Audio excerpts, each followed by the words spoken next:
ഈ വേനൽ അവധിക്കാലത്ത് മലയാള സിനിമയ്ക്ക് പുതിയ ഇൻഡസ്ട്രി ഹിറ്റ് സമ്മാനിച്ച സിനിമയാണല്ലോ വാഴ 2.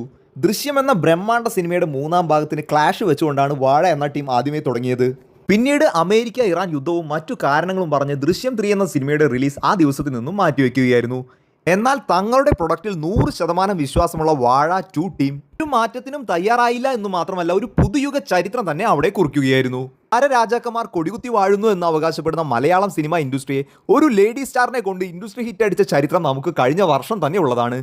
ചാപ്റ്റർ 1 ചന്ദ്ര എന്ന സിനിമയിൽ ഒരു പറ്റം ക്യാമിയോ റോൾസിന്റെ അകമ്പടി ഉണ്ടായിരുന്നുവെങ്കിൽ വാഴ 2 എന്ന സിനിമ പൂർണ്ണമായും ഒരു ജെൻസി പിള്ളേരെ കൊണ്ട് ഹിറ്റ് അടിച്ച ചരിത്രമാണ് നമ്മുടെ മുൻപിലേക്ക് നിരത്തിവെക്കുന്നത്.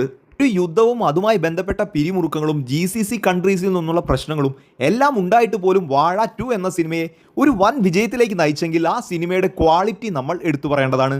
താരതമ്യേന ലോ ബഡ്ജറ്റിൽ ഇറങ്ങിയ വാഴ 2 എന്ന സിനിമ ഇൻഡസ്ട്രി ഹിറ്റ് പദവി നേടാൻ പോകുകയാണെങ്കിൽ ആ സിനിമയെ നമ്മൾ തീർച്ചയായും അഭിനന്ദിക്കണം.